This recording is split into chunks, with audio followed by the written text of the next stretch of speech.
and I need to hear his side of the story. So she's driving me insane, got stress heavy on my brain. She keeps playing silly games, and I'm about to bring the pain. We seem to fuss and fight every day and every night. Please give some advice so we can see the light. See the light.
Women, or moms, basically, have passed down this sort of unintentionally, this collective injury from being female in our society.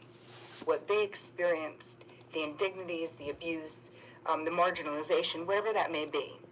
So that makes sense to me, right? I think that there are many things that our mothers and fathers hand down to us, sometimes as unopened packages, and as something that it's not what you would want to do, right? It's not intentional. It's just the way it is. I'm more interested in the psychological view of the mother wound, which is basically mothers who cannot and did not treat their children with love and compassion. And I believe that that is way more common than people who have narcissistic personality disorders. So moving into what does this actually look like? This is your mother not being emotionally attuned to you as an infant. So this could be because they were negligent, they weren't there. This could be because maybe you were in an incubator early in your life and she couldn't have access to you. But how we know what this is, or, there's this whole thing about attachment style and attachment theory that is connected to this whole thing about the mother wound. Because if we look at the whole thing with attachment, right? So this is first basically theorized by John Bowlby, but then there were many other therapists along the way who basically expanded on the work that he did, basically saying that the first person we have a relationship with in the world is our mother. So what happens? How do we see ourselves? How does our sense of self get developed? Well, it's really about how a mom mirrors a child. How consistently does that parent mirror the child? So when you do mirror, now think about it, when you see a little child, when you see a 1-year-old or an 8-month-old, mostly you lean down. If they yawn, we almost mimic them, right? Think about it. Or if they're sad, we're like, oh, honey, why? They're sad, our face gets sad. Mirroring. We're mirroring them. Mm-hmm. This is their first internal representation of themselves, is from the mother. But if the mother is mean or mad, or is mad because the child is crying, or negligent, what happens? Well, now you have this inconsistency in your relationship with yourself, basically. There's an inconsistency with your self-identity, which is really the most important part of this, is how do you see yourself? Right? How do you see yourself? Well, if it's from a compassionate mother's point of view, then you can see yourself with compassion. Right? If it's from a mother who is inconsistent, there are all these different attachment things that happen when we have a mother who could not or would not mirror and nurture, who was not attuned to the child in the infancy stage.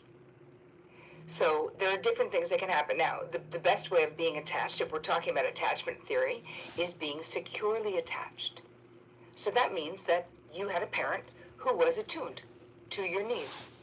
Doesn't mean that they gave you every single thing you wanted or, touched you every time you cried, but there was someone who was consistently attuned to what was going on with you. If you needed your diaper changed, if you were hungry, if you needed something, this creates a secure attachment, right? Because when the child was in need, their experience in the world is that someone is there and cares. So if you're in pain. Listen, I could listen to Terry Cole all day long. She's on complete fire. I'm listening and hearing what she's saying as you're hearing it. I haven't pre-screened these clips. And I love doing that because it fuels me to just not know. I don't want to know. I want to be learning right when you learn, because I'm picking up things on the fly. I need that spontaneity. This is a collective movement here on the Voice of Reason, live on KBLA Talk 1580. A collective movement. If we're not doing it together, we're not doing it at all. This is a dialogue where we share our thoughts and our ideas about these complex topics that I am bringing to the table. These are very complex ideas, and you can't digest them all in a 2-hour span. But if we work together, if we speak together, we're going to be able to inspire one another to think past whatever traumatic situation we were brought up in. Which leads us to the topic tonight. And Terry Cole laid it flat. In 2019, I released my 4th book. It's called The Holographic Relationship. And I was taken by physics at the time, blown away by discoveries in physics. And one of the ideas that was floating around, because of a philosopher, his name escapes me right now, a philosopher, I think out of Harvard, who basically said, hey, the world we live in is a simulation. It's holographic. And in the 90s, it's his work, I think his name is Nick. His name is coming to me slowly. I'm old. Be patient with me. Ballstrom, Nick Ballstrom, right? I think that's his name. Again, his work reminded me of Michael M. Talbot's work. And his book came out in the 90s, in the early to mid 90s. His book was called The Holographic Universe. Now, what's very interesting about the holographic universe is being repackaged as epigenetics above the genes, or or intergenerational trauma. Now, the concept of the hologram is really simple. If you take holographic film and you use this contraption, lasers, lights, mirrors, and you hit a 3-dimensional object, and the light from that object, from the laser hitting it, is reflected onto holographic film.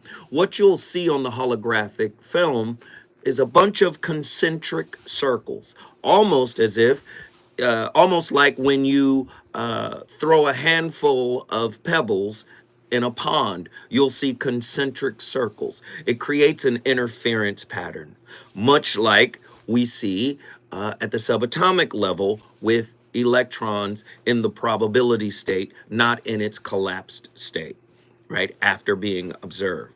you see a probability wave. So these are concentric waves, they're interference patterns clashing into each other, right?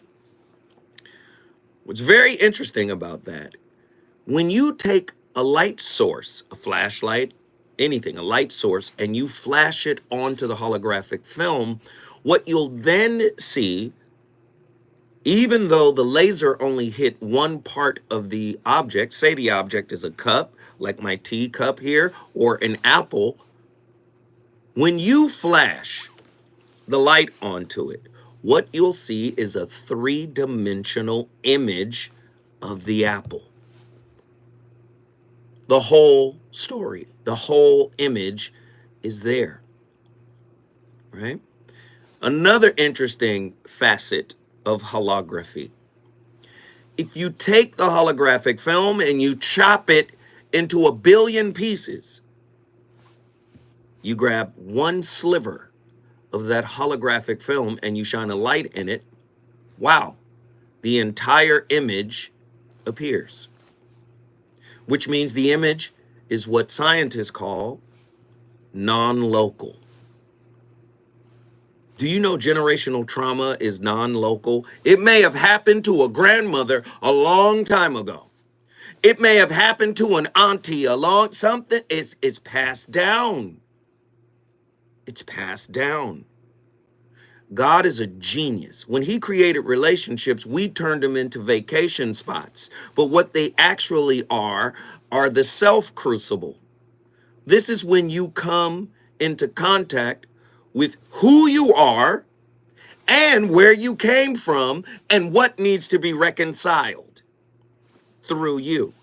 You can stop a generational curse by acknowledging it, by embracing it, by loving on it, by empathizing with it. But the reason why it gets passed down is the same thing that Carl Jung says. When it's time to look at self, we're shutting it down. We shut self down because that's one mirror that frightens us. So when we're hearing these stories, oh, epigenetics, well, that's holographic. The trauma is non-local. The trauma is being passed down. Here's an article that actually set up our topic for today, right? This article set up our topic. Why your number of romantic partners mirrors your mother. This is our topic tonight. This is an Ohio State University research paper. A new national study out of Ohio State University shows that people whose mothers had multiple partners, married or cohabitating, often follows the same path. That's holographic. The whole story is still there. Are you listening? 1-800-920-1580. Get ready, get ready, get ready, get ready, get ready. Our results results suggest that mothers may pass on personality traits and relationship skills that make their children more or less likely to form stable relationships. Her relationship is encoded in, boy, listen, our results suggest that mothers may have certain characteristics that make them more or less desirable on the marriage market and better or worse at relationships, said Claire Camp Dus, like crush, like Kush, D-U-S-H. Lead author of the study and associate professor of human sciences at the Ohio State University. Children inherit and learn those skills and behaviors and may take them into their adult relationships. The study was published November 13th, 2018. In, I think it's called Plus One. While a lot of research has found that children of divorce are also more likely to divorce, this new study broadens the picture, right? Oh my God. It's not just divorce now, right? It's not just divorce now. Many children are seeing their parents divorce, start new cohabitating relationships, and have those as well. They follow the pattern of Mama Nim. I'm not making this up. Tonight's topic, the mother mirror. An enthralling look at why your number of romantic partners mirrors your mother. Oh, Christ. This is heavy. Studies show black daughters of absent mothers have 34% lower oxytocin, proof of Queen Afua's womb betrayal legacy.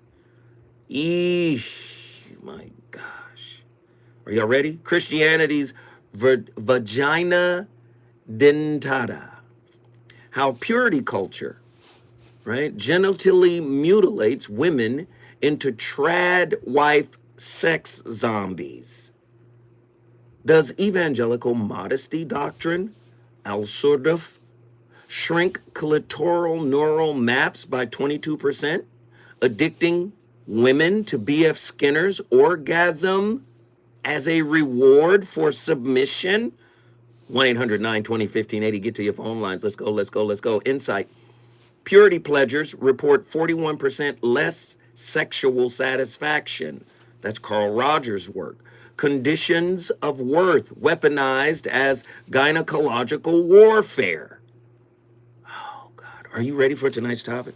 1-800-920-1580. Get to your phone lines. Get ready, get ready, get ready, get ready, get ready. What has been passed down to you with regards to your relationships and your sex life from your unhealed mother? We'll talk more when we come forward.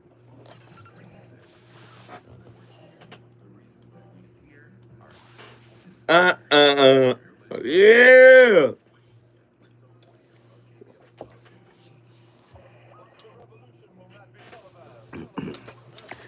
Hey, hey. Hit the like button. Hit the like button. Hit. Hit that like button. Let's go.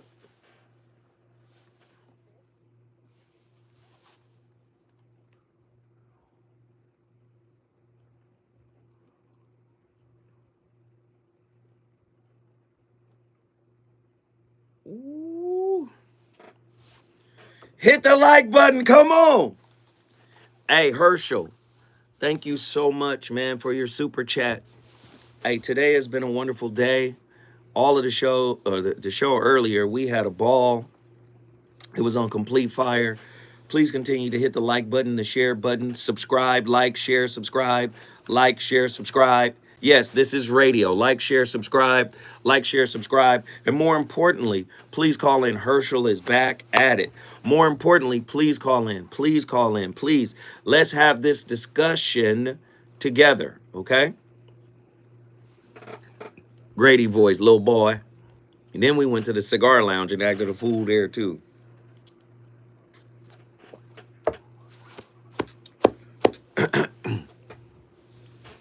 Little boy.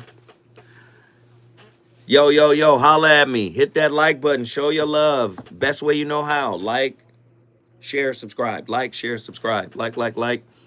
And then the number to dial, 1-800-920-1580. That's 1-800-920-1580. 1-800-920-1580. Thank you, Attila, for putting the Cash App up. If you want to send a little bread to me directly on Cash App, that's always welcome. We're always grateful for that. Or you could hit that little dollar sign down at the bottom of the chat.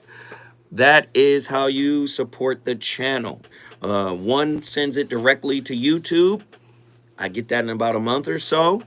And then the other is directly to my Cash App. I get that right now. Get on the phones. Let's talk about what you inherited from your mother. 1-800-920-1580. 1-800-920-1580. 1-800-920-1580. That is the number to dial. Moderators, please put up the number, spam the number, because we want people to talk. We want people to participate. Okay?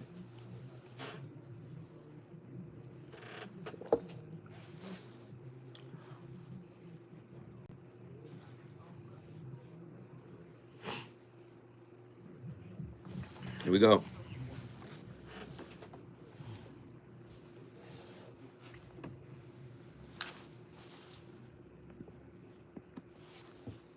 Thank you.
being a mother is like an archetype, right?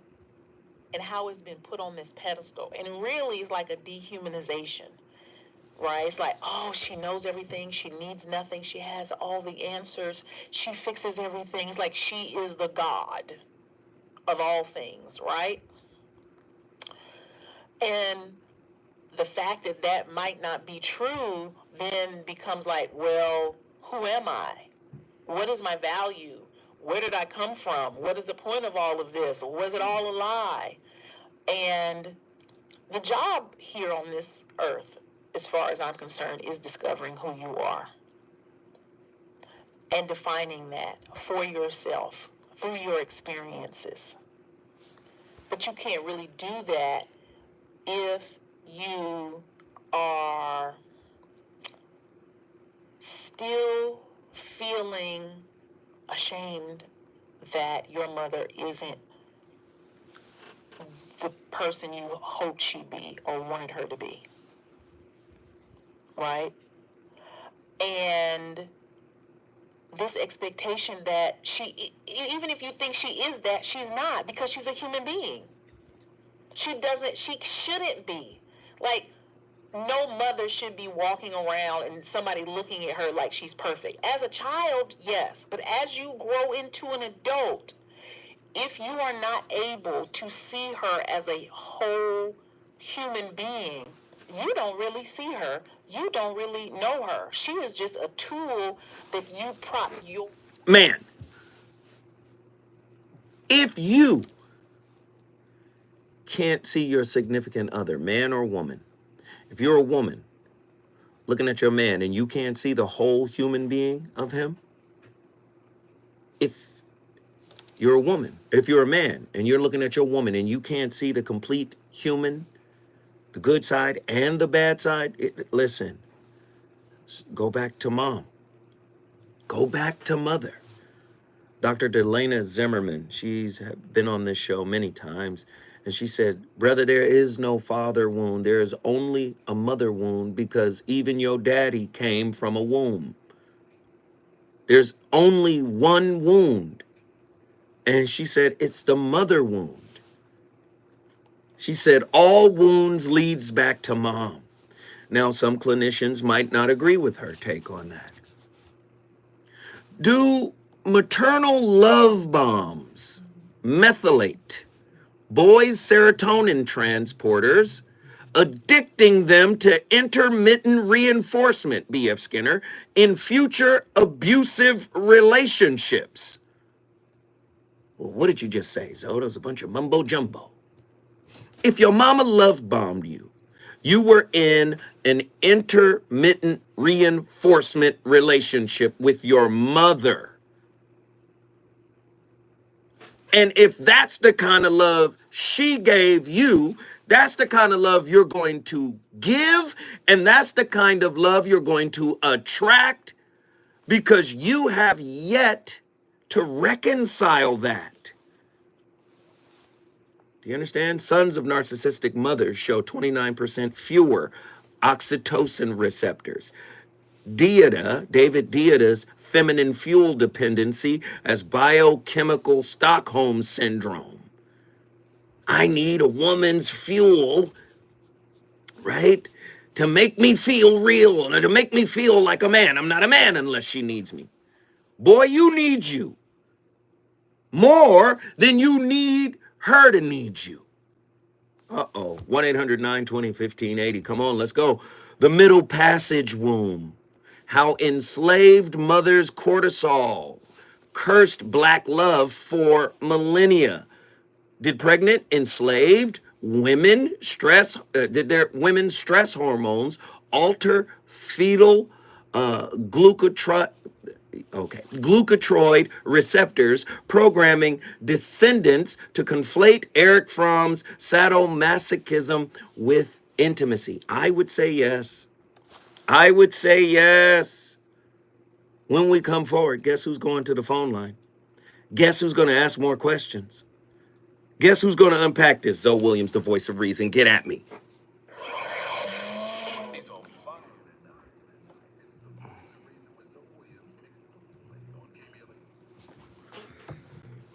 What up? Are we lit? We on? Listen, this is our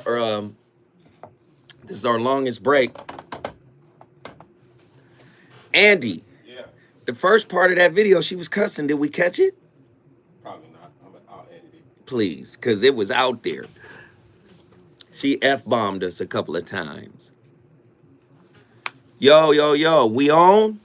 Y'all feeling what we cooking? Are y'all feeling what we cooking?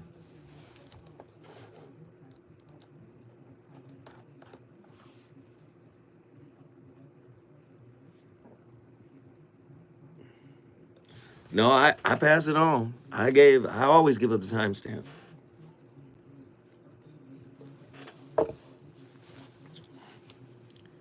What up from B More? No. Antila's usually she's on point. She did it a few times, but that was early. Now she's a master of this video game, the video clips. She always sends timestamps, and I always pass them on.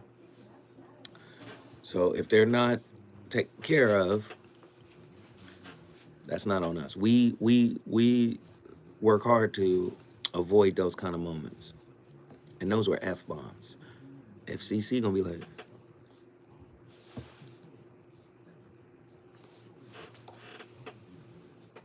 what up? Welcome in, everybody. Hit the like button. Let's get those likes to match the amount of folks that are in here. The likes are free. Show the love on the likes. Show the love on the shares. Let's get busy. Show the likes on the love. Show the love on the likes. Right?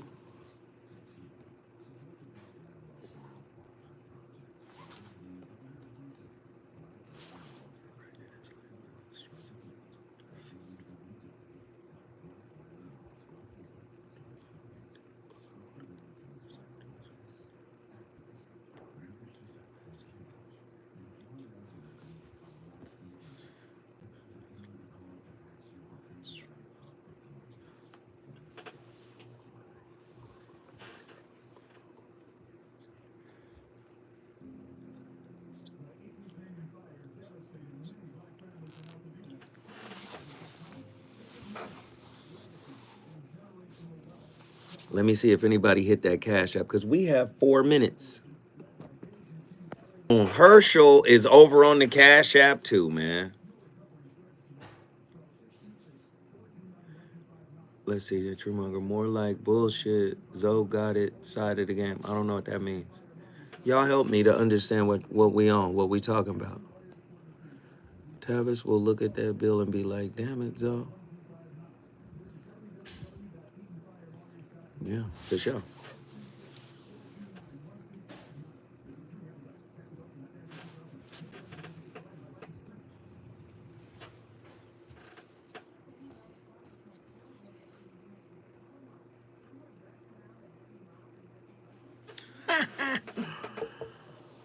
Come on, y'all. Let's go.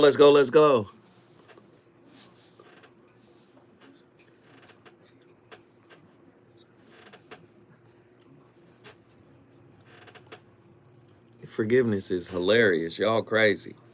Hit that like button. Hit it. If you want to go to my Cash App right now, now's a good time. $sign Zoe What Netter. Phone lines are open. 1-800-920-1580. We got 2 callers on the line. Let me see.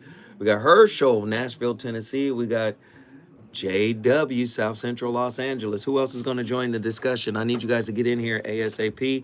Get in here ASAP. The number to dial is 1-800-920-1580. 1-800-920-1580. 1-800-920-1580. 1-800-920-1580.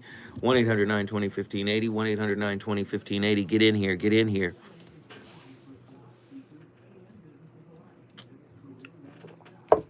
J-Dub.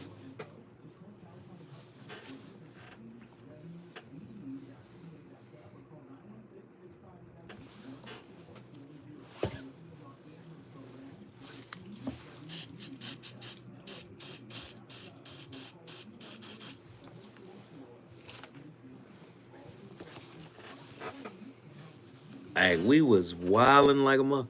Well, fuck it then. We went crazy today. Today, We acted a fucking fool. I mean, literally a fool.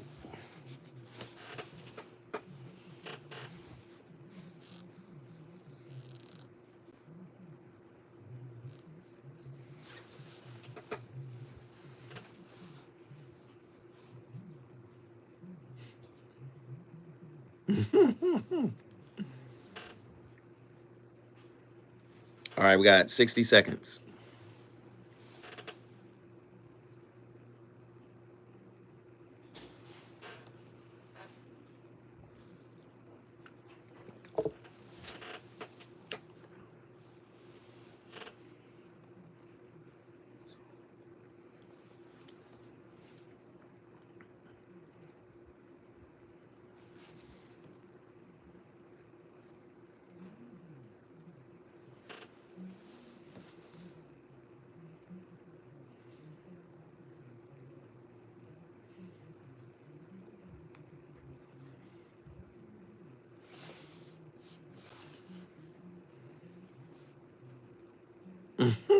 Oh, it's a lot.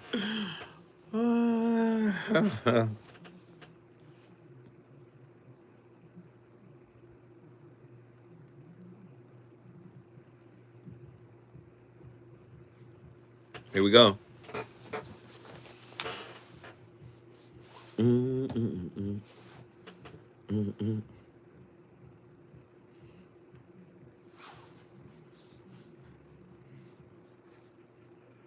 What up, Malik?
You may love your dog, but the dog is your slave. Apart from animals and buildings and books and poetry and the love of the land, do you love anybody? Which means not asking anything in return. Right? Just listen, sir. Find out. Not asking anything from that person you love. Not dependent on that person at all. Because if you are dependent, then fear begins. Jealousy, anxiety, hatred, anger.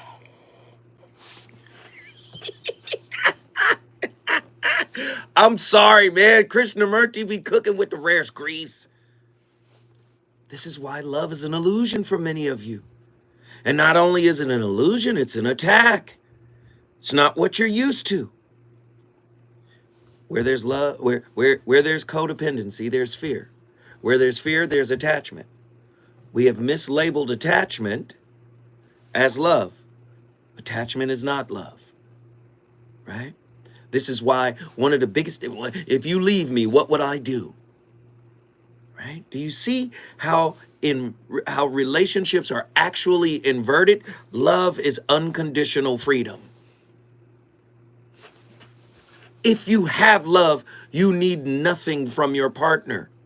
If your partner is defined by what they do for you, 9 times out of 10, you're going to be a user, a manipulator, and you're going to be getting your orders from your unhealed wounds. Listen to the Middle Age passage womb. How enslaved mothers' cortisol cursed black love for millennia. Did pregnant enslaved women's stress hormones alter fetal glucocorticoid receptors, programming descendants to conflate Eric Fromm's sadomasochism with intimacy? Are you listening?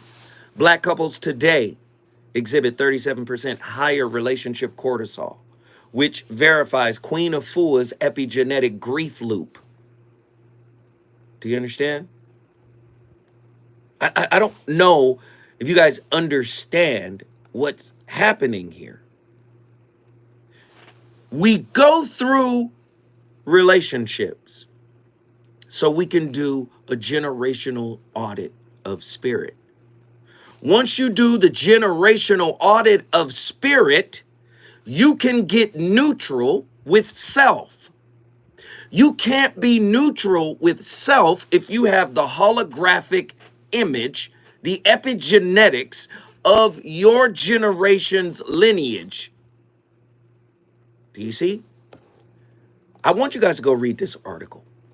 Why your mother or why your number of romantic partners mirrors your mother's. www.aau.edu, Association of American Universities. This study was put out in 2018. It's from The Ohio State University. How your mother dealt with it is how you're going to deal with it. Listen, you're going to choose what she chose. And more importantly, the question, it gets even deeper. Are you choosing what she chose so you can break her cycle? Because your cycle and her cycle are concurrently running.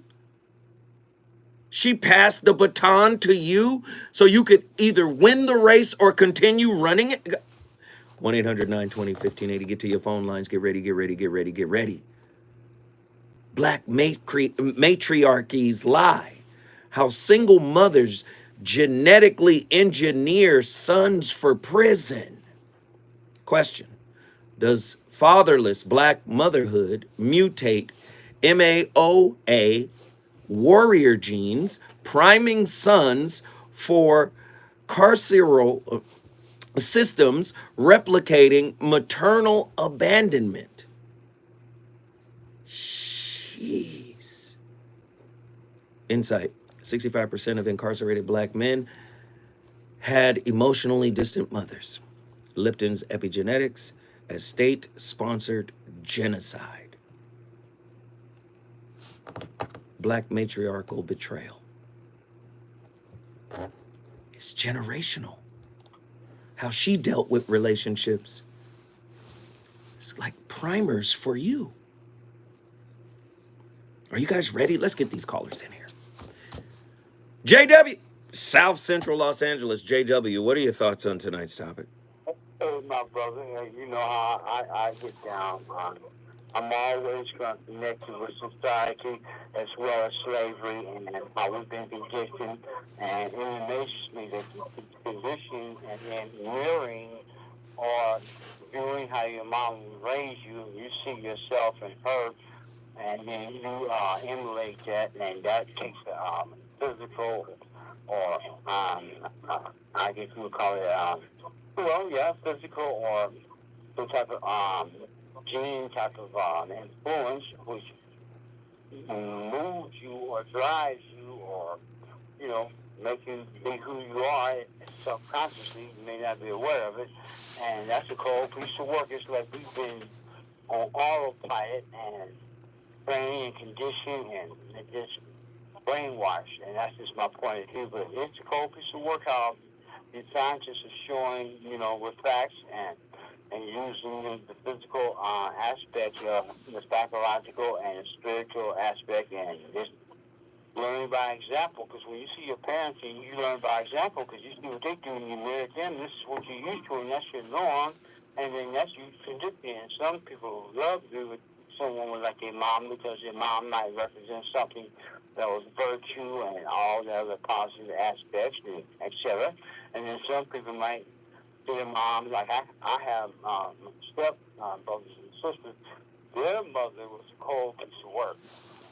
And I'm going to leave it at that. But the thing is, they all left early, you know, when they were very young, because she was just, I thought it was just me. But I learned after, you know, communicating with them that she was just a cold piece of work. But the point is, you know, you got two types of moms or different type of people with different experiences. So, you know, that's how people are. And, you know, whatever it is, you can be abandoned or just, you know, not nurtured or whatever. So it's just life, man. You gotta learn how to accept each other and That's right. grow and That's right. Brother, so I I'm gonna leave it appreciate at you, that, man. man. I appreciate you. You know that. I do. Hey, what did you just do, Yeah. my friend? Oh, brought South Central in the house. South You got Central my is in the phone house. My brother, we appreciate you, man. When we come forward, we're going back to the phone lines. We got callers. Nashville, Tennessee is up next.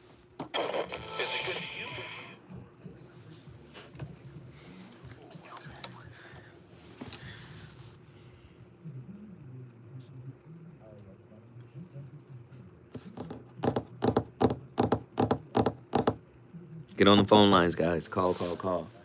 Glycocortical. That's a crazy word. Call us, call us, call us. You have thoughts? You have questions? Attila said, cue the music. God dang it.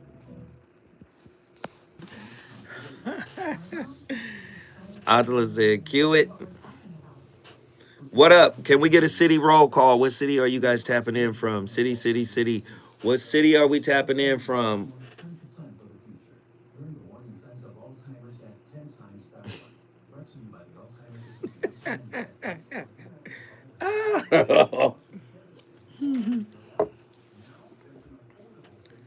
What city? Dallas, Fort Worth. Willie from Philly. Willie, you need to get on the line, bro. Mountain View, Hawaii. Legend now.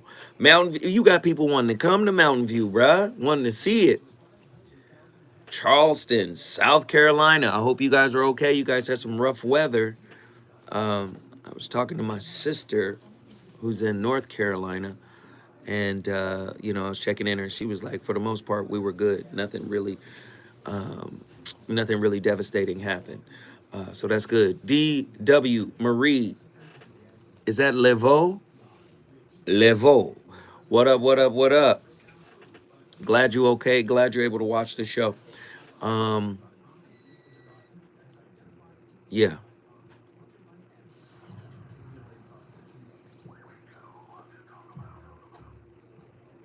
Live in 1 minute, 60 seconds, everybody. I'll be checking back in soon, going through some changes. That's why you should be on the phone. That's why I asked you. Right?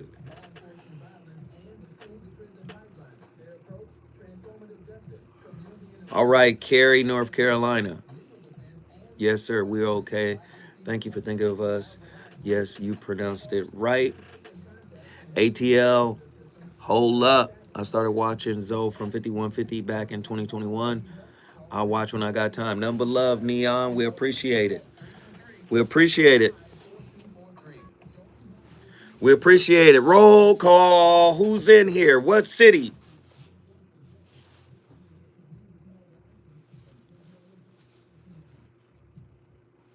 Respect.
Mothers are the first female figures boys connect with when they enter this world. This is why setting good examples and demonstrating love and support is crucial right from the very start. But what about those who don't have such a great upbringing from their mothers? What are the harmful effects on them? Here are 6 types of unhealthy mother-son relationships. Number 1, mama's boy. A close mother-son relationship is important, but how close is too close? When a mother oversteps her son's boundaries, makes all the decisions for him, and forces him to be by her side at all times, it leaves him very little room to grow independent as he gets older. In fact, his mother may work harder to make him feel guilty if he doesn't stay in touch with her constantly. The son is often empathetic, kind-hearted, and giving, but his mother often takes advantage of him because of that. As he gets older, he may quietly or openly resent her and start to retaliate in order to establish freedom for himself. Number 2, mother and lover. If a mother lost her husband or partner unexpectedly, whether from death, divorce, or emotional distance, she might try to replace him with her son by having him play the spouse role. The son will likely feel uncomfortable fulfilling his mother's needs and may resent the father for leaving them or not being more active in their everyday lives. No one should have to bear the burden of carrying on extra responsibilities, especially starting at such a young age. This can harm him both emotionally and psychologically, putting his individuality at risk. Number 3, the absent mother. It can create some serious damage when a mother is absent in her son's life, especially when her son is young. According to Hope Edelman, author of Motherless Daughters, those who grew up without a mother can have trouble forming relationships with others. Sons who grow up without mothers often either blame themselves, believing they did something wrong that caused their mother to leave, or they end up resenting them. It's easier to hold on to anger than nothing at all. Number 4, the boss and subordinate. This type of relationship very much takes on the my way or the highway attitude. The mother is often highly controlling and dominant, forcing her son to follow her every lead. He has little to no say in expressing his sense of self. He will also have difficulty making decisions as he gets older. This can either influence him to depend on others too much, or he'll mirror his mother's actions and take control in situations where he feels valued and heard. Number 5, the hide-and-seek mom. This type of mom is often emotionally distant. Her son has a hard time reaching her when he needs her the most. My goodness. What aspect of your mother are you mirroring that needs to be reconciled? Tonight's topic, the mother mirror. An enthralling look at why your number of romantic partners mirrors your mother. Yikes. Do you ever notice how your toxic relationships with your family mirrors your personal relationships, whether they're platonic or romantic?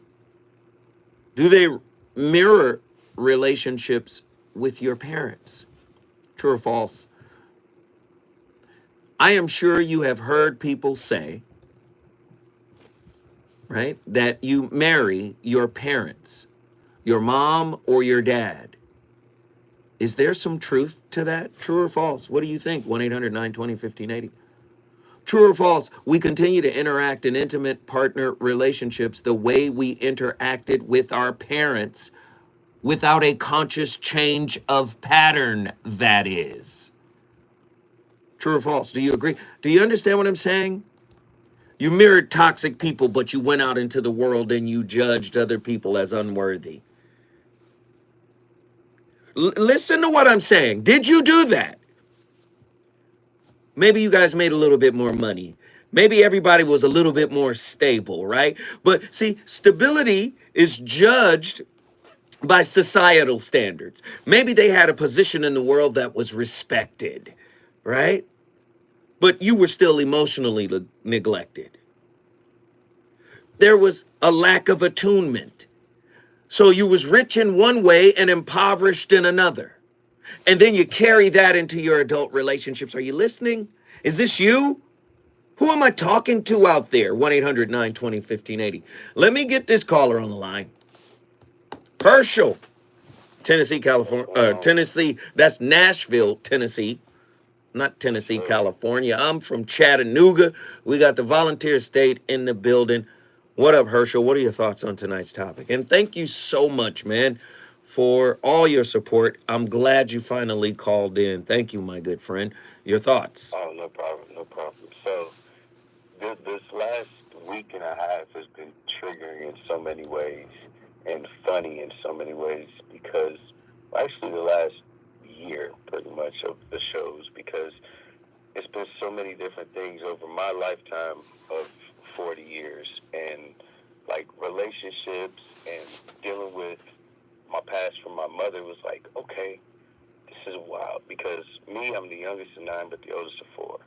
My mother always told me that my dad was some other man and that my grandfather was my grandfather. Well, I found out later my grandfather was really my dad and my stepdad was my stepdad.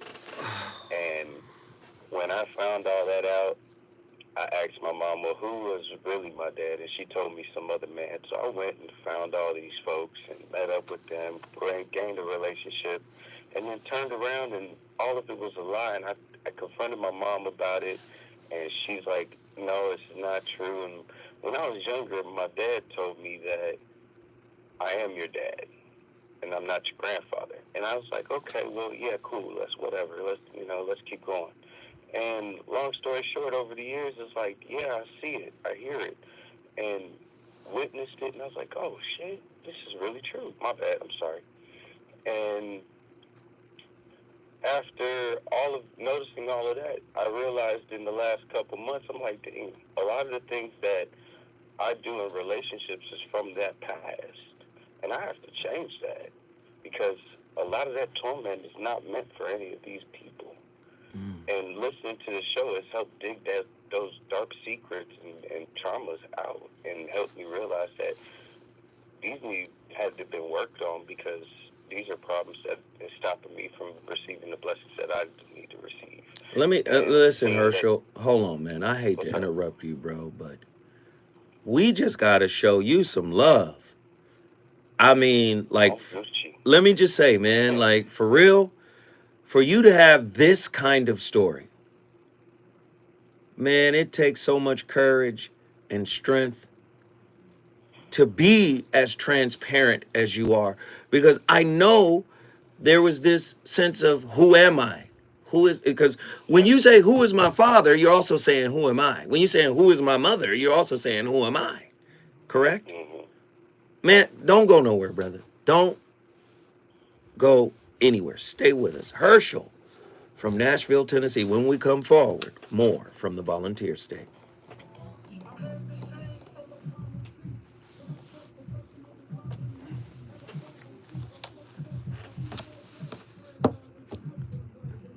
That's Herschel, man. Wow.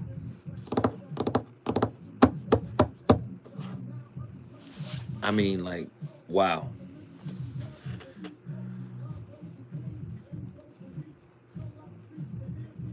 Dog, I don't want to call in. Herschel's story is crazy. What does that got to do with you, Willie?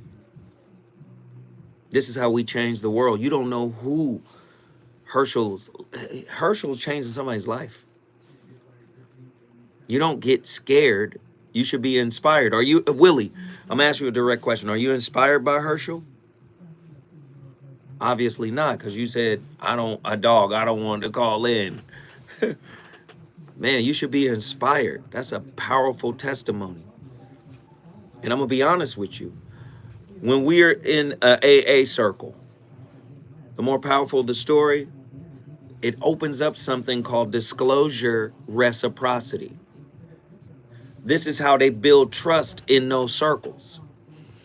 You disclose something and it inspires me to disclose something. And I'm not saying you gotta call. And I'm not saying you gotta be inspired. But what I'm saying is this is the pathway to healing. Or I should say this is one pathway to healing. This is how that AA model works. And when you get into those circles, as Dr. Mark Goulston educated me on, he said, listen, if you don't have a story that mirrors their hurt, it's almost like you're not welcome to speak. So when somebody hears, damn, I've been through something rough like that too. Whoa. Let me get in this conversation. Or, damn, this ain't as, what I got to say ain't as bad. So I can share, right? Remember, Remember this.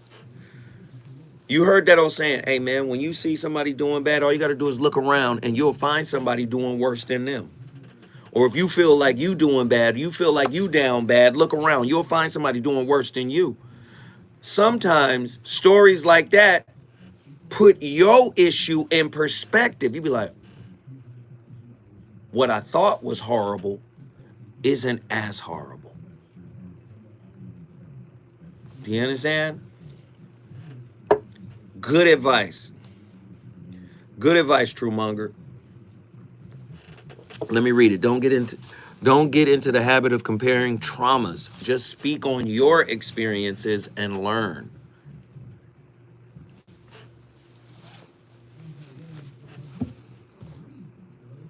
Trouble, I'm the dude to call. Has your soulmate become your soulmate? Does black love still exist? What are your bedroom turnoffs? Fantasies and fetishes. Terry Financial P. infidelity. I'm dating a bad person.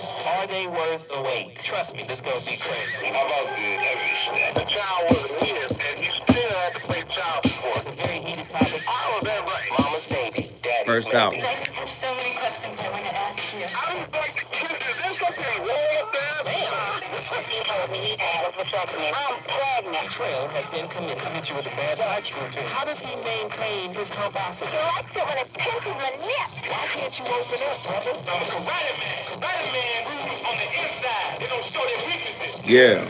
How do you write one name so well? So William, reason and accountability. The voice of reason. Hello and welcome to another episode of the Mark Groves Podcast. Today I'm coming at you with a solo episode that's number 2 in a series. I released number 1 last week. I think if you can't tell the truth about the story of your experience as a kid, then you don't have access to objective exploration of what's actually going on in your adult life. The link we put in the show notes. And that one was on the father wound and how our relationship to our father, or a lack thereof, actually impacts us in our relationships today as both men and women, and how that might be different. And also the very subtle ways it shows up, because we know the explicit ways. We call those things like daddy issues, chasing unavailable men, blah, blah, blah. But there's actually very subtle ways that I see it shows up in high-functioning couples. So I explore all of that. This week we're talking about our relationship to mom. Now look, our relationship to mom is, I would argue, the most important relationship, especially in our early years. Now this doesn't mean, and we just need to add context here, if you are a mother, this doesn't mean that you should be swimming in shame and guilt. It means that we can explore maybe your lack of capacity, maybe you had life circumstances that made you unable to reach or meet your child's needs. Context, of course, matters. This conversation that I'm about to have is not about bringing the shame train. It's about actually bringing awareness so we can meet our children's needs and heal and repair with them, but also look up and see our relationship with our mother and how it might be impacting us today, and how we mother and how we partner and how we parent as a father too. So this isn't just what I'm talking about is not exclusive to the feminine, and also a lot of the ways that father wounds show up in the way that we relate will overlap with the way mother wounds do.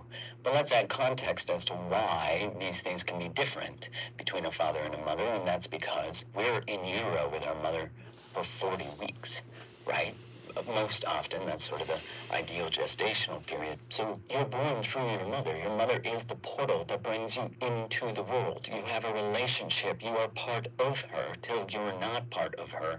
And part of the wounding is that we stay part of her for our whole lives, never fully differentiating, never fully individuating, never fully reaching maturity, because in a lot of ways, and this is part of Bethany Webster's work, which is incredible, on the mother wound, and linked to her book and her website and her resources in the show notes, but her work is incredible.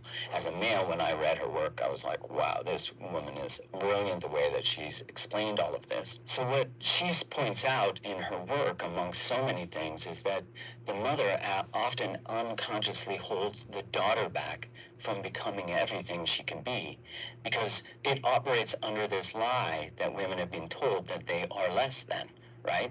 That if they reach the maturity of women, that they actually become less than in society. So there's an unconscious protective mechanism by actually trying to keep the daughter small. It was interesting because I think about that and how that might relate to a man, is that the man might not want to become too big or mature into being a man because he doesn't want to become oppressive, patriarchal, controlling. I see this a lot with men, especially, in the rise of feminism, which is of course a necessary movement, that there's a fear of actually being in their masculine, of having boundaries. So one of the ways, and at the core of our wounds with our mothers is this feeling of abandonment, this feeling of not having our needs met, not them being fully attuned to us, and us feeling that we were not attuned to, that our needs did not matter. Now, this can happen totally unconsciously. When you become an adult and you can become age-wise an adult and you're relating, and you have a hard time standing in your needs, you have a hard time standing in your voice,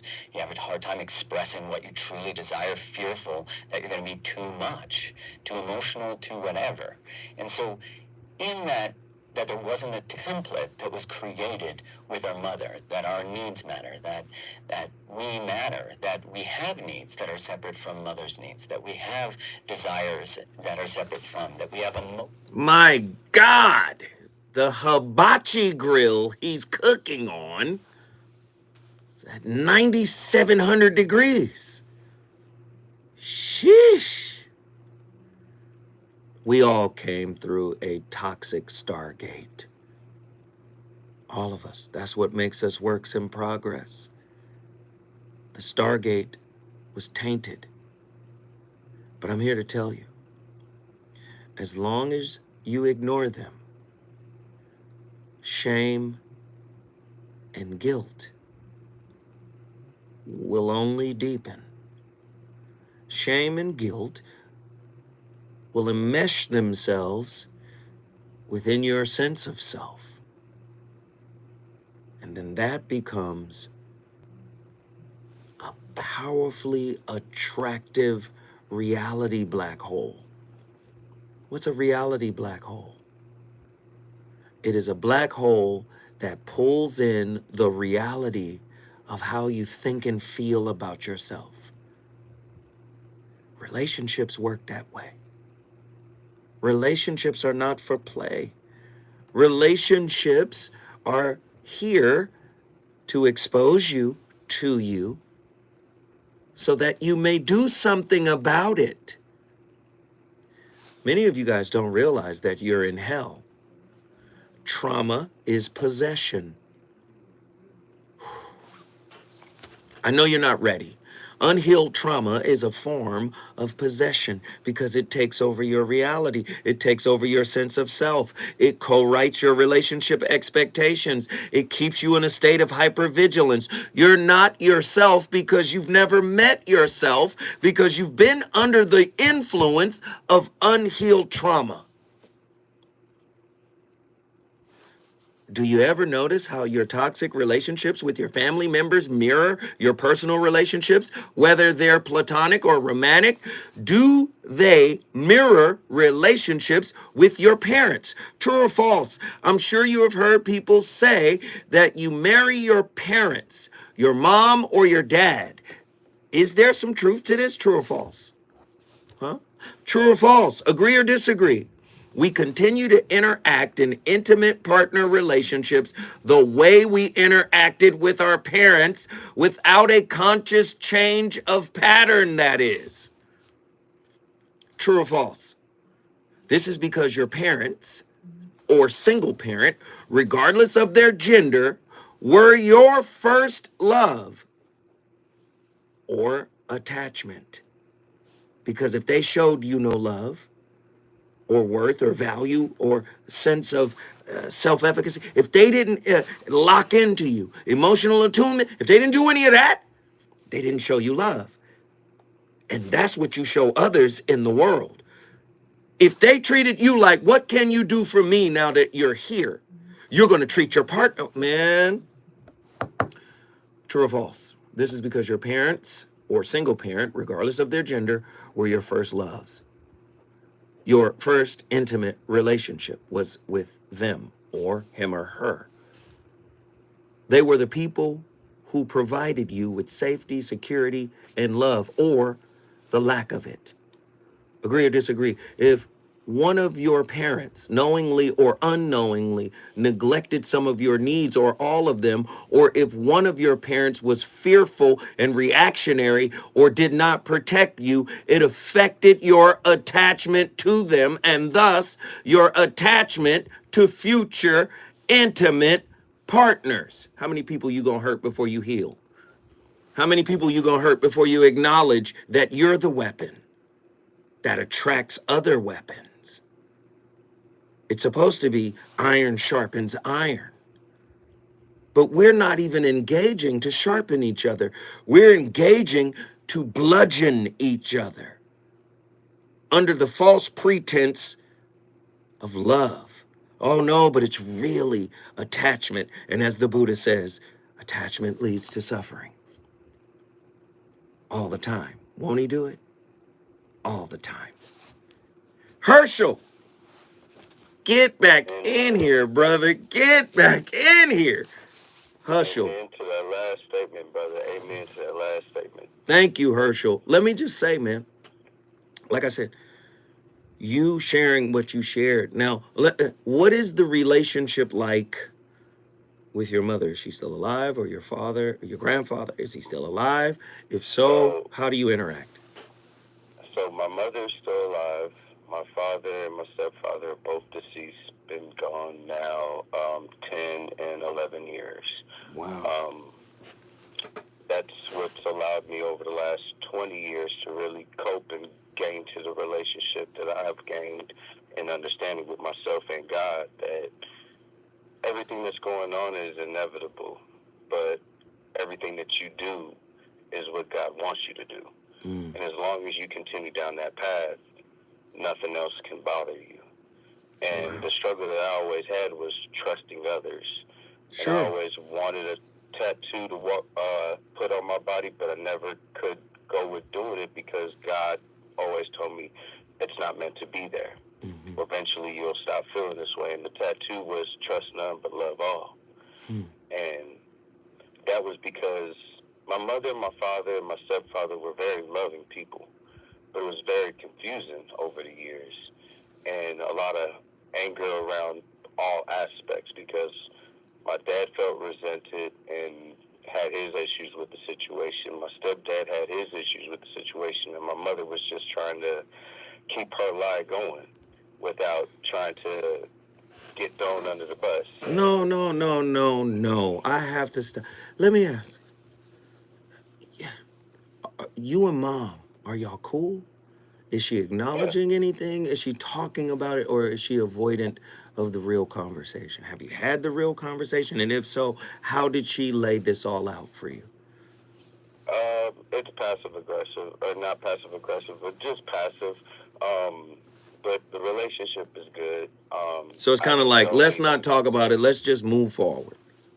Yeah, and at the end of the day, I said my piece, and I said my piece to her, and I said my piece to all my family members at my daddy's wake, and I left it at that. And That just, was over Herschel, 10 years ago. I'm just mad. Don't be. Yes. That's help me, Herschel. God has shown me to not. Okay, so here's what it is. God has shown me that everything in the last 20 years, on top of them dying in the last 11, was all part of what my road is supposed to be. Even though it may have been a struggle and hard and screwed up, it was to make me who I was destined to be, and that's what he wanted. And I've talked to a lot of people and a lot of prophets and a lot of pastors, and they told me all the time, God calls you friend, and I don't know what anybody else thinks. You can care less about what they think because God knows who you are. He knows what he wants you to be, and continue to do what you do. So you saying the path you're on gave you purpose. Correct. And so you said, you know what? Not as I will, but as thy will be done. That's what you said. You said, this ain't about, I'm going to follow and trust in the process because I know it's divinely guided. Correct. Man, listen. And remember, the last last time I did call you, remember I told you I'm an epileptic. And I've been dealing with that since the age of 2. That's right. And it goes into sleep. Mm-hmm. Only time it happens. But over 25 years, going into 26 years, I have been seizure-free. So just put that on top of all that sauce. And think about how strong God really is. God is infinitely powerful. I'm with you, brother. I am. So Everyone that's going through anything out there, know that God is on your side. He has you. And if he has had me for all these 40 years, he's got y'all. Man. Believe that Jesus was given up for all of us. Man, Herschel, I got to ask you, do you know what you just did, good brother? I just put Nashville on the map. Nashville hot chicken up in here. Listen, if you want to put your city on the map, all you got to do is call me at 1-800-920-1580. Nothing but heat. Hey, everybody shout out Herschel. Yo, thank you, Herschel. Yo, crazy. Crazy, Herschel. Yo.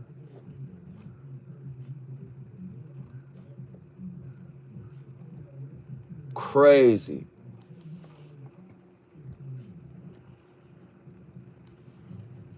Fire.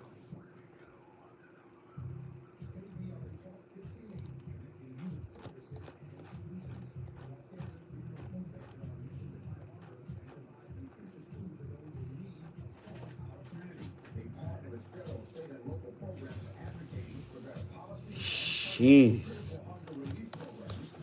Herschel. Man. Terry P, what up, what up, what up, what up, what up, what up?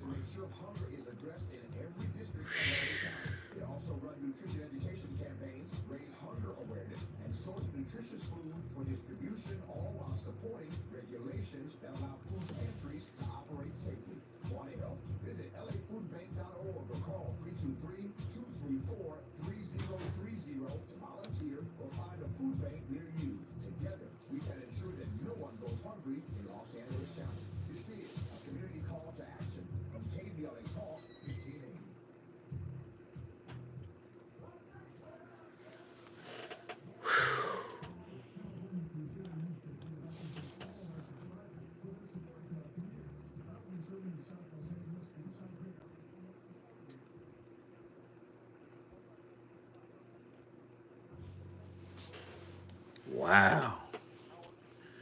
No, you didn't. What? Killed the show. What you on? You bugging, yo. You didn't kill the show. That's what? Knock it off. Knock it off.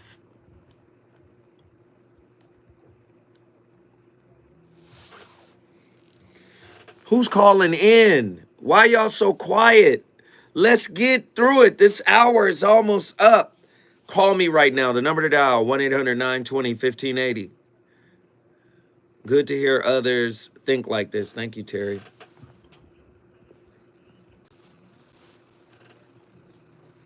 We have no callers on the line.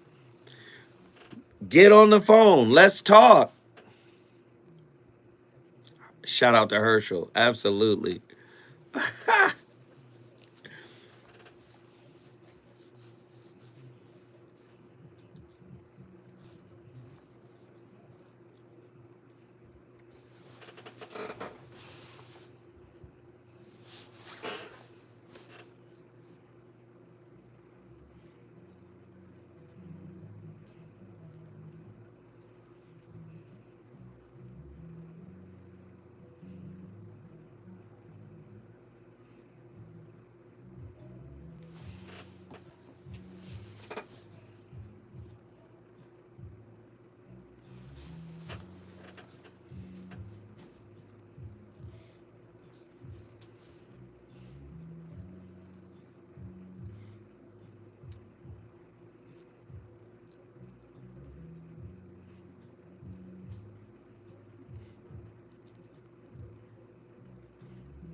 always thinking of life as a relationship. Oh no, I want you to understand. Before you were born, or even when you were being born, you did not have a relationship even with your mother. This is going to be very unpopular. People are going to pick on me, but please look at it. You don't have a relationship. You just have an existence. Relationship happened because of your needs. You saw her as your food. You went for her. You saw her as the basis of your survival. You recognize that quickly. The moment a child is born, hand her over to another man or another woman, and let them take care of all the child's needs. Child will immediately go to them. It is because of the needs you form relationships. Otherwise, there is just existence. This existence can either become conscious and live in a phenomenal presence and become available to it. I mean, I hear you, sad guru. But please understand something. This is what I'm telling you, as we progress on into the future, all theories, all concepts, and pre-existing ideals will be rewritten. Just like Ptolemy's Platonic circles gave way to Newton and his mechanistic universe, which gave way 1905, those 5 important papers written by Einstein that gave way to relativity theory and special relativity. But as those papers are coming out and revolutionizing modern physics, they're also opening the gateway for Niels Bohr, Werner Heisenberg, and others to bring us the most successful form of science we've ever achieved, which is quantum mechanics. And it will continue to evolve. But guess what? Other sciences will continue to evolve, such as psychology. Do you know, if you went back, not even 1,000 years, if you went back 110 years with your cell phone, you'd look like an alien. With the shoes on your feet, you'd look like you were from another planet. With your hat, your baseball cap, go back 130 years, 140 years, 150. People be like, what in the Sam? What? Do you understand? Psychology is going to continue to evolve. And what we're talking about today is going to be proven. I'm talking about the predominant ideas of psychology are going to be proven true in one sense and false in another. What's going to be proven true is that love is synonymous with a higher level of consciousness that taps into what the Buddhists or the Hindus call no mind. Where there is no mind, there's no conditioning. Where there's no conditioning, there's no ego. For all these years, you thought you were in love. You were really in attachment. It's going, and it's getting there. It's slowly and incrementally moving there. You're going to find that until you unbind yourself. See, you don't even realize your real religion is listen to what I'm saying. Your real religion is the participation in the church of Mama. I know you don't want to hear it put that way. Your mother is not a villain. She's actually setting you up to end generational curses once you become self-aware. But self-awareness requires self-reflection. Mindfulness. Look into yourself. That brother showed right there. I'm not going to judge my mama. I'm on a different path. He's transcending that. Do you know how many? I played the role of the resentment guy just to get his reaction, and we got it. That's what it's supposed to look like when you forgive, when you move on. So many people have the residue of resentment, the residue of you owe me. No, he's alive. He's 10 years past it. That's what Iyanla Vanzant said. What did she say? This is how you know somebody really forgave you for something, because they can bring the situation up again and there is no remaining residue of resentment, frustration, anger, or entitlement. That brother didn't have any. Do you understand? We're going to find out that real love, not the stuff you think you got. You cannot beat the spiritual system. You can't have the relationship you want without healing your relationship with self and the family. Mother, you can't have it. You can perform for the rest of your life until you die. You can perform and act like you got it and act like everything is cool and suppress everything. But I'm telling you, at some point, there will be a breaking point. Relationships are designed to get you to the breaking point. Because in that breaking point, that's the real you. Do you understand? Love is synonymous with God. Love is freedom. It really is. Oh, mankind. Right? Ya insan. Oh, mankind. It is you who stand in need of Allah. But Allah is Ghafaru. Allah is rich, free, right? Of all wants and needs. Alhamdulillahi. Allah is as-samad. He is needless. What I'm trying to impart upon your mind through the psychological lens as well as the spiritual lens, God is synonymous with love. Love at the highest level is unconditional, right? I don't need any. Did you hear Krishnamurti? Have you ever loved anybody? Love doesn't need anything. Love doesn't want anything. Love doesn't require you show up a certain kind of way. The fact that somebody is coming at you saying you need to be like this, I'm not going to tolerate that. The last person, and let me tell you something else. The way this is going to go, that's a wounded person. Understand you're signing up for the Batman ride at Six Flags. You're about to go through something with that person. Real love is freedom-based. I'm trying to tap y'all in.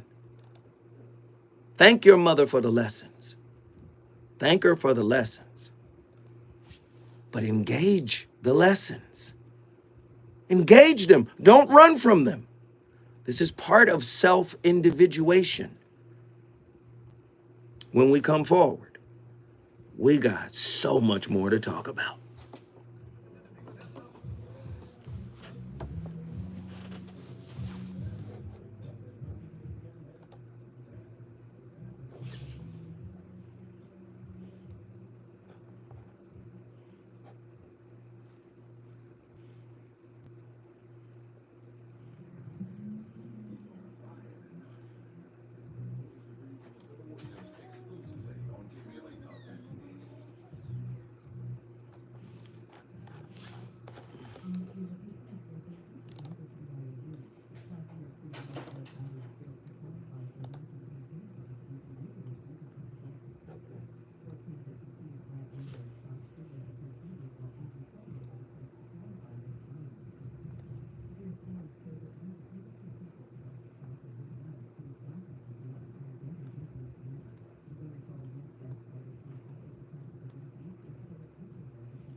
Herschel still at it, man. Thank you, Herschel.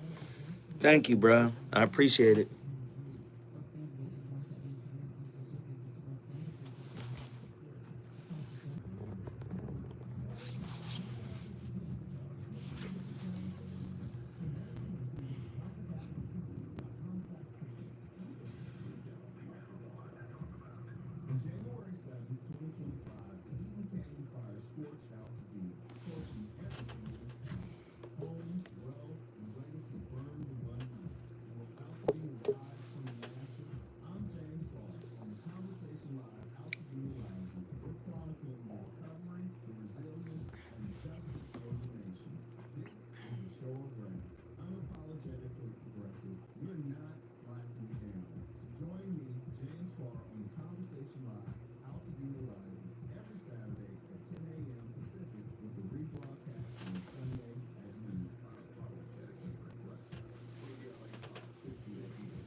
Big love and salute once again, Herschel, with that relentless support. Yeah. Herschel, man. Who else in here? You don't have to call in. I'm not saying it's mandated that you call in. But who else in here has had some kind of epiphany watching this show? Herschel said for the past couple of weeks, this show has given him some answers that maybe, and I paraphrase, I'm not saying what he said exactly, but maybe provided some insights, some answers, some kind of understanding over the past few weeks that maybe he had been searching for. How many of you have found this platform recently and, feel like, yeah, you know, maybe this show or this platform is kind of pushing me pushing me to an understanding that I've been working on internally. Terry P never stopped on live this long before. Terry P, I really appreciate you being in here. I'm glad you decided to stay and visit for a little while today. This is what we do. I got validation. Definitely provides food for thought. Love that. Love that. I mean, these are concepts and ideas that maybe, we never ventured to think about, right? But that is the goal of why I do what I do. The purpose is to start the conversation. It is not to come across as, oh, I know it all. I don't know any of it, to be honest with you. I don't know any of it. I'm doing my best to study and research and learn and expand my knowledge base. And I'm in it like you're in it. So I say, many of us came from a toxic Stargate, a dysfunctional Stargate. That's what a wounded womb is. You understand? I have to watch this every week. This show helped me get out of a lot. Much love to you, Zoe, and the family. No, it's love. It's love. It's love. It helped me with getting more better with trusting. Hey, when you've been hurt, it is exceedingly difficult to trust. Chief Cole asks, I'm very appreciative for your contributions. But these are contributions that we are leaning into.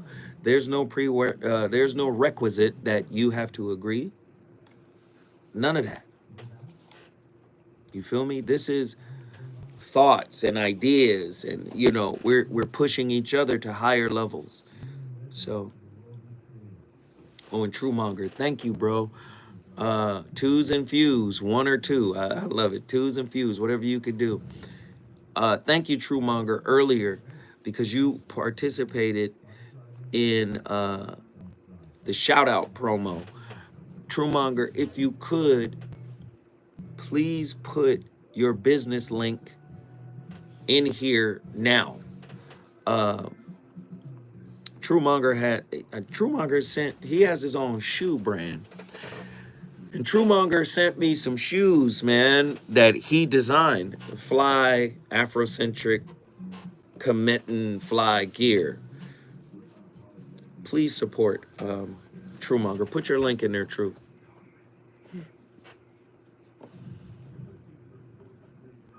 Thank you.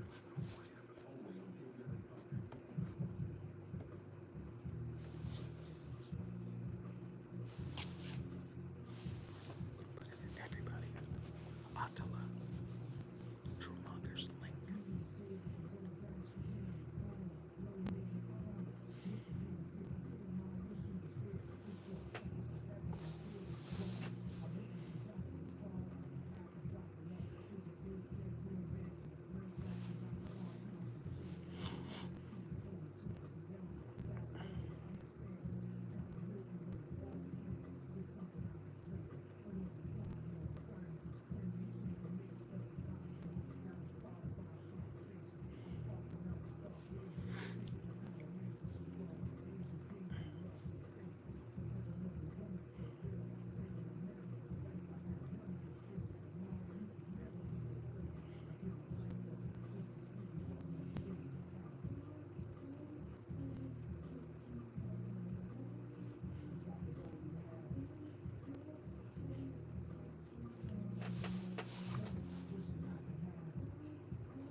term inner critic. What we're talking about is an internalized voice, so to speak. Not that people are hearing voices, but there's a voice that we internalize, beginning when we're very small, that comes from being shamed, being criticized, being ridiculed. It can come from bullying experiences, negative experiences with our parents growing up, experiences of being embarrassed. All of those different experiences start to internalize in us this very critical voice. And a lot of times those original inner voices are meant to protect you. And say that, in third grade you stand up in class and you answer a question and you get it wrong and people laugh at you. And your inner critic starts telling you, don't ever stand up and answer questions again. Don't do that. And you start to shrink and become very small, very small. But then as we grow, our inner critic isn't protecting us any longer. In fact, it's now starting to work against us. This inner critic, especially when we're not aware of it, can be so subtle and it can actually start to sabotage us. There's a psychologist named Robert Firestone that calls it part of the anti-self system. And I think that's a very good way to look at it, because you might hear, those directions from the inner critic that's telling you, things like, I'm stupid, or I'm not good enough, or, I don't deserve this. And you might think of those things as part of you. But when you can externalize it and think of it not as part of the self, but part of the anti-self system, that's one of the first steps towards overcoming it. And the inner critic is intimately involved in self-sabotage in our lives. It will start to become very active, especially when a person is just about to reach some new level of success or some new plateau, step into a new career opportunity. I've worked with a lot of addicts and alcoholics over the years, and I can't tell you how many times an addict or an alcoholic will go out or relapse on day 89. Or day 364. Because just as they're ready to go to a meeting and stand up to take a 90-day chip or a 1-year chip, those little inner critic voices start to talk to them, like reminding them, wait a minute, you're not good enough for this, you can't do that. And that's when people will sabotage themselves. I've seen it happen many times with relapses. And what happens is that voice just kind of starts to creep up and whisper things to you that you're not good enough. People are going to find out that you're a fraud. And that's how that inner critic is also really involved with the imposter syndrome that a lot of people experience. These voices can become so ingrained and automatic that we don't even recognize them. And that inner critic is the voice that you hear in your head when you get up in the morning and you look in the mirror and it says cruel things to you like, "I want a big fat slob," or "You look." Listen. This show is designed to trigger. I know what it's designed to trigger, but we must be triggered in order to grow. The mother-child bond does not merely shape attachment styles. It codes romantic destinies into our mitochondrial DNA. Do you understand? The more you turn your back on grief and shame, the more its magnetic and gravitational pull deepens in your life. That's just what it is. The more you ignore your internal shadow, which is the repository of all thoughts, feelings, beliefs, experiences, past, future, and present, on back to your ancestors, right? The more you ignore that process, the further you are away from actually being a spiritual adult, an adult indeed. This is the real work. And unfortunately, when they say, oh, you got to do mirror work, well, unfortunately, mirror work is intimate relationship work. On tonight's topic, we argued right? That maternal neglect, like Bruce Lipton's epigenetic triggers, reprograms oxytocin receptors to crave relational trauma, entangling generations in Thomas Campbell's holographic loops of karmic abuse. Our number of lovers reflect not chance, but quantum reenactments of maternal betrayal frequencies vibrating at Dr. David R. Hawkins' level of shame, the level of 20. That's 20 is the enumeration for his vibrational level of shame. He has a chart, a consciousness chart. And that consciousness chart at the lowest level, of course, is shame. At the highest level is isness, pure consciousness. Do you understand? And listen, if we want to get, uber deep, in Dr. David R. Hawkins' work, he explained that 0.4, and he, according to his studies, this man is a PhD, he's a medical doctor, psychiatrist, turned spiritualist. And using the science of kinesiology, he studied that in the presence of truth, your body gets stronger, and in the presence of falsehood or lies, your body gets weaker. And he put this through empirical studies and practice, right? You go look it up yourself. At the bottom of his consciousness grid is the number 20, shame, humiliation. It means you're at a vibrational level of being miserable. And what do they say? Misery loves company, yes?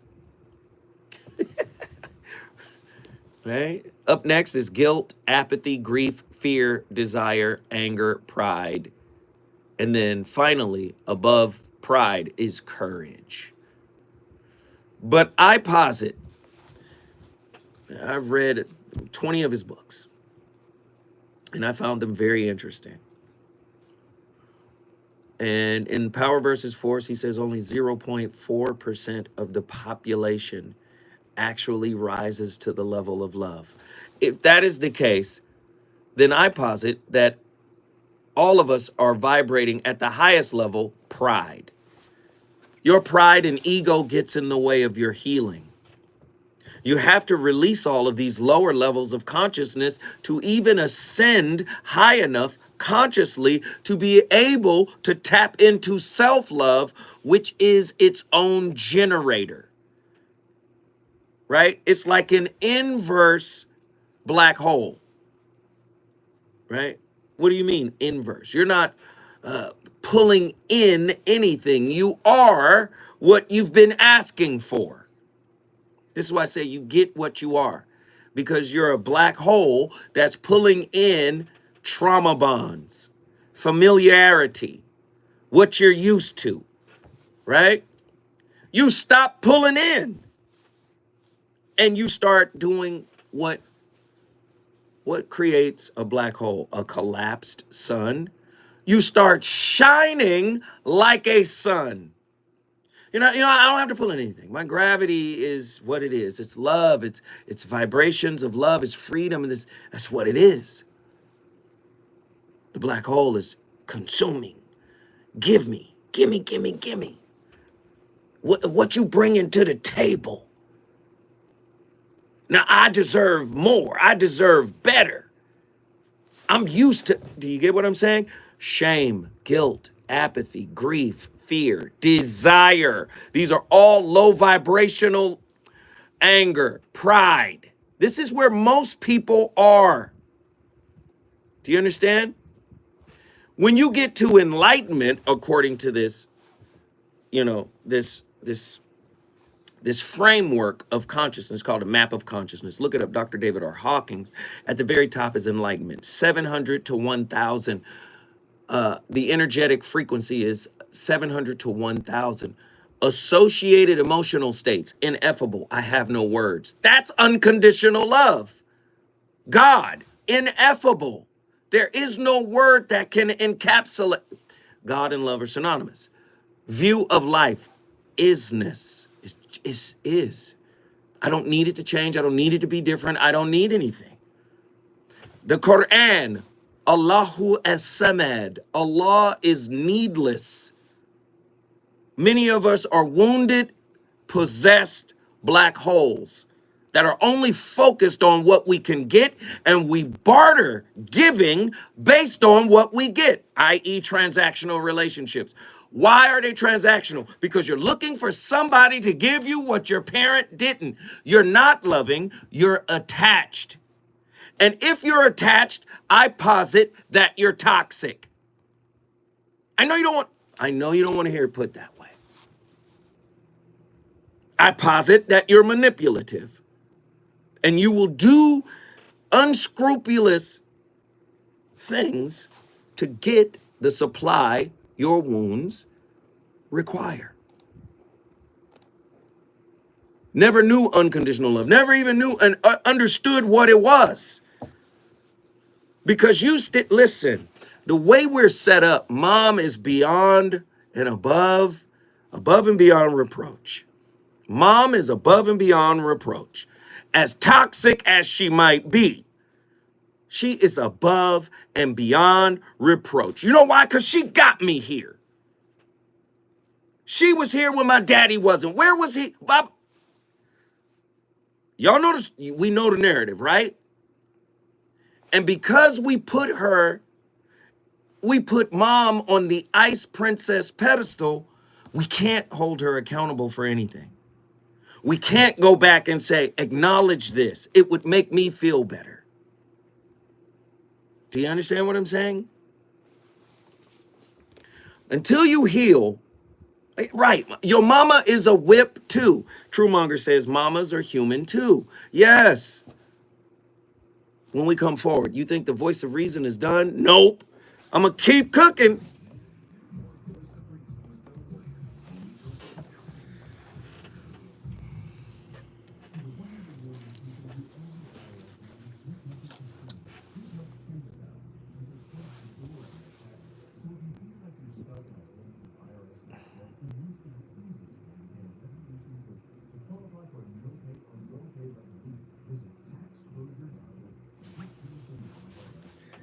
Come on, put up an emoji. What are your thoughts on tonight's topic?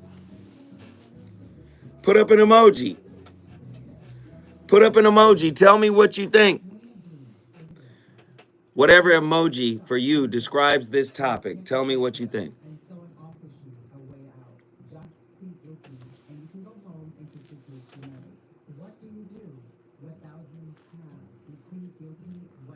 Terry P, thank you.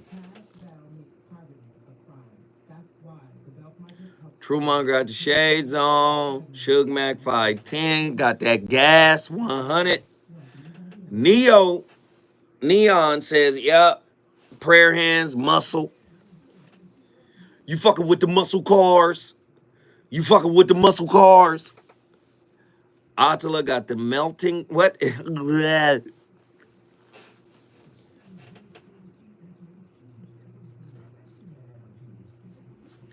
Boom, boom, boom, boom, boom, boom, boom, boom, boom, boom, boom, boom, boom, boom, boom, boom.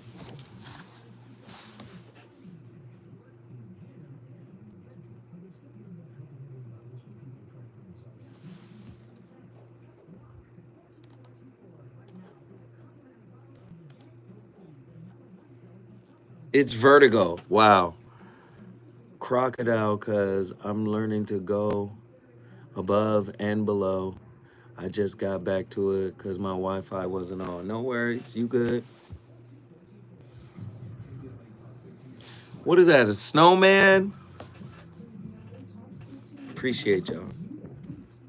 Come on, Suge Mac 510.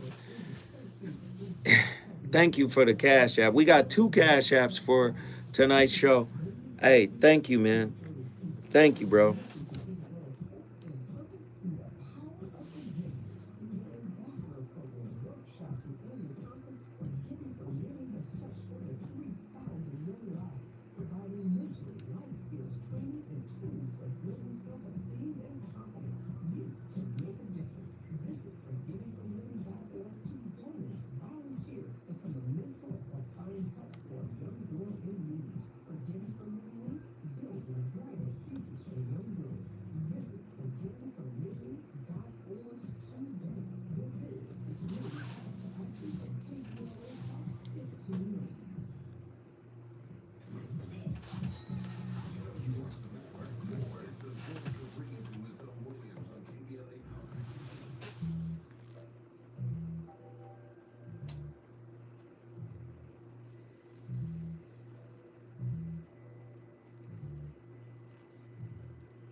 Nothing quite like a wound from our mothers that can hold us back from living the lives we're meant to live.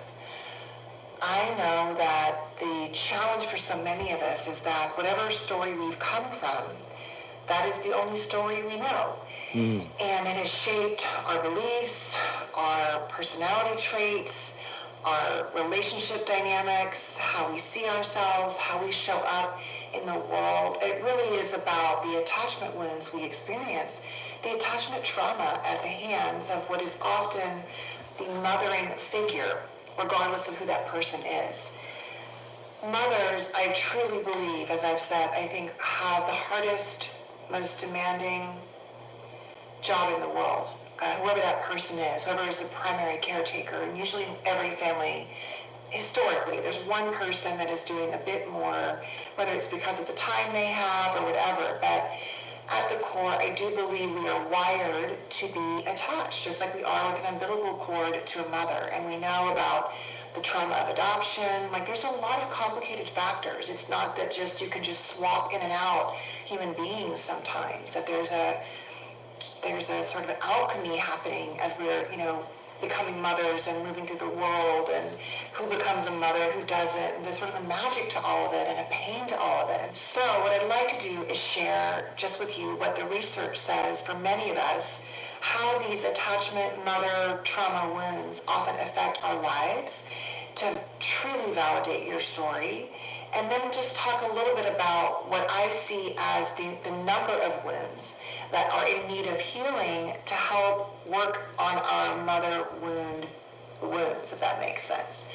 So if we're talking about who creates mother wounds, we really are talking about a wide spectrum of people.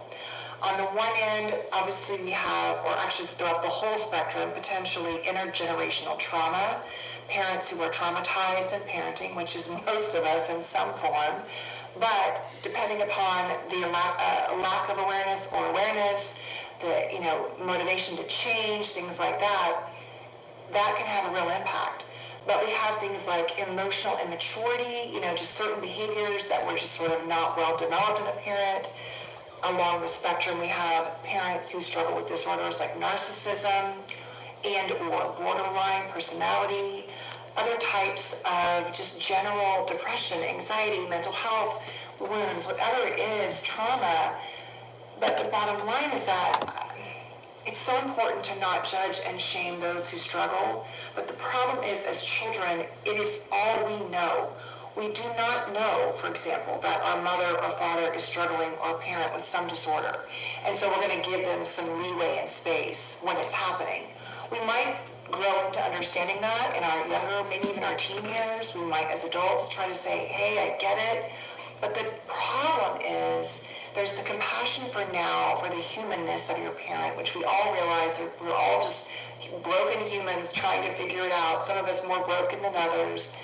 But when we are developing our sense of self, that is happening in this space where we don't have the knowledge and tools or even brain capacity and development to understand that, for example, traumatized parents might traumatize us. And so I think that's where it gets difficult. And where I've seen the wounds stay even the most difficult in terms of healing, being unhealed, is when a child becomes more of an adult and understands that their parent is a complicated, complex human, and tries to shift the relationship. If the parent is not willing to own their behavior, apologize, make room for change, acknowledge and validate the wounds, even though it's really hard to hear that we might make mistakes, it leaves no room for that relationship to develop. And I think that is why I'm looking for them going into contact, because in my experience, the person who went into contact tried often for years to try to get some kind of repair, to set a boundary or boundaries, change Love the y'all. relationship. And it just doesn't. Andy. And Yes, sir. when we're talking about parents Our with boss, certain man. types of Deuces. untreated, undiagnosed disorders, like personality Deuces. Love y'all.